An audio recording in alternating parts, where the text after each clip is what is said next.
Kaleidoskop 3 tahun ini kepemimpinan, nanti Bapak Ibu boleh juga saya kasih bahan ini, tentang ekonomi, bagaimana perjalanan Pak Gubernur selama 3 tahun dari sisi ekonomi. Saya nggak bisa kasih terlalu banyak ini di sini, mulai dari industri besar, kecil, menengah, dari sisi OPD-OPD yang berkaitan dengan ekonomi ada di sini semua.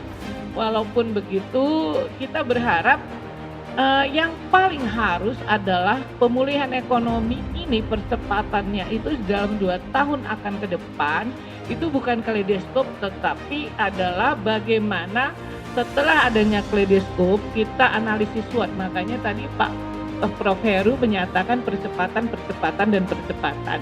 Itu adalah analisis SWOT dari sisi kesehatan, karena kata ini ya teman-teman dari, kebetulan saya ini Pak sukarelawan COVID non medis. Nah, kata teman-teman, sehat itu menyebabkan ekonomi tangguh. Oleh karena itu, Ibu Bapak sekalian, kita tadi Pak Heri itu bagaimana seharusnya rencana ke depan apa yang harus dilakukan oleh Pak Gubernur.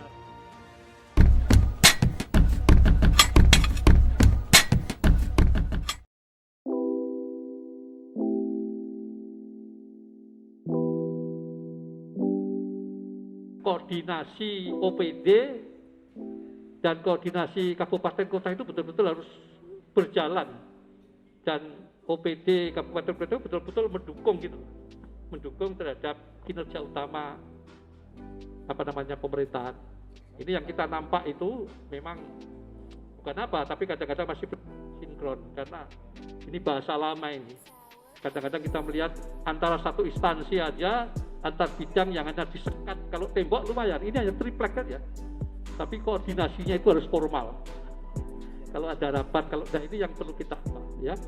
Nah, oleh karena itu beberapa langkah ya di dalam catatan saya, karena catatan saya kalau kita lihat indikator ini memang sudah terjadi perbaikan, terus terang aja. Dari indikator capaian ya. Yang kedua adalah percepatan di dalam rangka penanganan kesehatan dari aspek medis. Nah, ini sekarang itu maksud saya itu harus betul-betul inovasi nyata dirasakan rakyat, itu yang harus kita lakukan 2 tahun sisa ini. Yaitu apa? Saya memisahkan mobilisasi safari. Dan dulu ada wacana dokter terbang, di mana kalau setiap bulan dengan koordinasi dengan perguruan tinggi, kedokteran dan sebagainya itu melakukan safari sehat. Kita itu kalau Sabtu dan Minggu kan tutup, rumah sakit tidak melayani. Nah, gimana kalau ini kita lakukan dengan safari sehat ini, Sabtu Minggu. Kita punya mobil keliling sekarang, kalau nggak salah ada kan mobil keliling yang sudah kita beli ini. Nah, ini betul-betul dimanfaatkan untuk apa? Untuk menjemput itu. Yang dibahas yang 215 hektar itu baru inilah dibuka karena ada program food estate ini.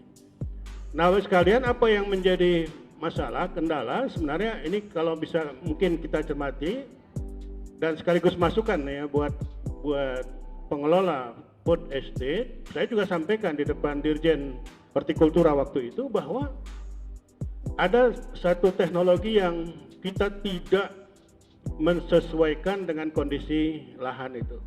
Makanya pada slide berikutnya, nah ini Bapak sekalian, tanah kelihatan hitam tetapi tidak subur sebenarnya.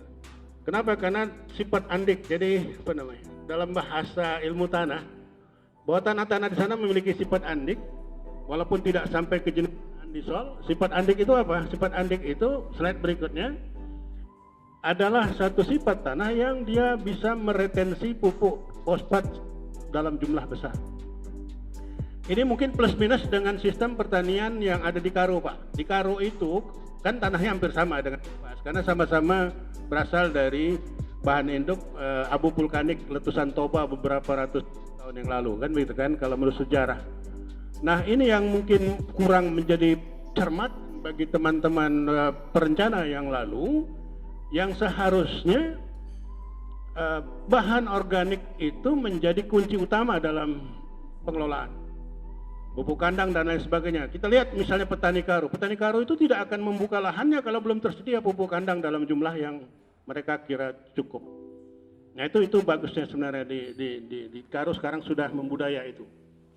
Nah ini berangkat pengembangan yang lain yang sudah dilakukan juga menjadi menarik karena memang apa namanya pertanian terpadu dan lain sebagainya itu menjadi kunci saya pikir. Kemudian teruskan, mungkin cepat saja ini karena waktu sudah habis. Nah saya kira peningkatan ini tadi disampaikan pemerintah bahwa peningkat sektor agribisnis itu saya pikir memang penting. Jadi tidak kita menjual tapi kita sampai ke produk hilir. Teruskan. Dan ini menariknya banyak juga dosen yang membantu Kementerian Desa ini membuat desa wisata saat ini. Jadi desa wisata ini maksud tadi yang disampaikan oleh Prof. Raub, misalnya di Pulau Naga tadi ya, Prof. Raub ya, di beberapa di desa di Serdang Bedage juga banyak dosen-dosen yang membantu. Hal-hal yang menarik tentang desa inilah yang menurut saya sekarang lagi menggeliat, dan saya yakin Prof. Rita pasti menyatakan menggeliatnya ekonomi desa ini pasti akan membuat menggeliatnya ekonomi Sumatera Utara. Jadi saat ini memang pemerintah desa, PMD terus dia melakukan pembenahan di BUMDes dan menjaga agar dana desa itu tetap tersalurkan dengan baik. Jadi bukan hanya membangun infrastruktur, tetapi juga dia ikut memberdayakan masyarakat desa. Jadi saya lihat keseimbangan antara membangun infrastruktur dengan keseimbangan membangun pemberdayaan desa itu sudah mulai dilakukan oleh pemerintah desa, PMD, oleh Provinsi Sumatera Utara. Provinsi Sumatera Utara itu memperoleh pengakuan reformasi birokrasi itu di tingkat B. Artinya ada peningkatan upaya perbaikan, dan kalau kita dalami kita lihat maka ada perubahan tata kelola di Provinsi Sumatera Utara sendiri maupun di daerah-daerah dengan memasukkan unsur e-government. Jadi digitalisasi tata kelola pemerintahan ataupun birokrasi telah mendorong perubahan-perubahan itu. Jadi tentunya ini satu pemandangan yang bagus, ya walaupun belum mencapai seperti provinsi lain seperti Yogyakarta misalnya yang telah memperoleh A ya, tetapi kalau kita lihat Yogyakarta itu kan secuil seperti itu, berbeda dengan Sumatera Utara yang sangat luas ini. Jadi menurut saya pencapaian ini patut dihargai walaupun masa yang dihadapi itu dengan keterbatasan dana dan juga pandemi. Dan juga kalau kita lihat rate dari pelayanan publik yang dari Ombudsman itu sudah banyak yang hijau, walaupun masih ada yang merah kan itu. Walaupun ada beberapa pimpinan itu mungkin masih mindsetnya itu old public administration kan gitu. Jadi mindsetnya itu masih tidak berubah ke arah government services. Jadi pemerintah itu menjadi pelayan, seharusnya melayani kepentingan publik, karena pemerintah itu manifestasi dari institusi publik. Nah, saya punya banyak titik-titik yang perlu diperbaiki dan sangat penting, tapi tidak etis saya kemukakan di sini. Saya ini masih anak buah Pak Gubernur dengan Ibu Sabrina kan begitu ya. Tapi kalau memang diperlukan, saya bisa emailkan. Tapi tadi katanya pertemuan kita ini mau dirumuskan segera gitu. Jadi ya sebelum tutup mau dirumuskan kan gitu. Ada hal-hal penting, pengalaman sebagai birokrasi yang harus dilakukan beliau agar kita maju. Tapi saya tidak akan mengungkapkannya di sini secara terbuka. Email boleh Pak. Saya kira apa yang harus mau kita lakukan ke depan, maka jika berkenan, ya, mari kita mendorong Pemprov ya, untuk memprioritaskan 3 sektor ini: kesehatan, pendidikan, dan pendapatan. Seperti di kesehatan tadi, stunting masih cukup besar, baik di Kepulauan Nias dan juga di 4 kabupaten yang ada di pantai Tanjung Balai, ya, Batubara, Asahan, dan Serdang Bedage. Mungkin kepada ya Ibu Dr. Sabrina bisa memberikan pendapat ya, atau mungkin menambah. Nah, kalau kita lihat tadi bapak-bapak para pakar sudah menyampaikan sesuai dengan bidangnya. Saya hanya mau menambahkan saja, misalnya tadi disebutkan yang pertama tadi ada dari kesehatan ya Pak Prof. Heru.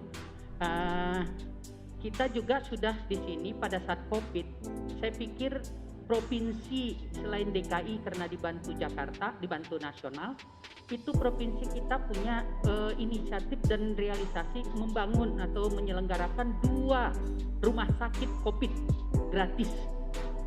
Nah itu juga nggak ada juga yang katakanlah satu capaian yang bagus gitu selama ini. Kemudian itu satu lagi, hanya satu-satunya di Indonesia, Sumatera Utara juga membangun rumah sakit COVID khusus ibu dan anak yang ibu melahirkan yang kena COVID bagaimana. Nah itu kan nggak dicampur Pak, kalau di tempat lain masih dicampur walaupun penanganannya mungkin dispesifikkan. Tapi Sumatera Utara di rumah sakit haji sudah dibangun Pak, spesial untuk rumah sakit COVID bagi ibu-ibu yang melahirkan dan bayi-bayinya. Kemudian tadi masalah desa Pak, desa wisata itu, betul Pak, itu sekarang sudah di-SK-kan lebih dari 200 desa wisata se-Sumatera Utara. Ya kita lihat desanya banyak, tapi dari 5.000 ya Pak ya, itu pun sudah mulai berlomba-lomba Pak membuat desa wisata ini, karena juga di beberapa tempat itu nampak sudah geliat ekonomi desa. Kemudian itu juga di masa COVID ini mungkin hal ini juga saling simbiosis mutualistis. Di sini perlu ekonomi dikembangkan, di sini orang perlu rekreasi untuk menambah imun di tempat yang terbuka dan sehat. Nah itu makanya desa wisata itu sekarang sudah lumayan banyak maju.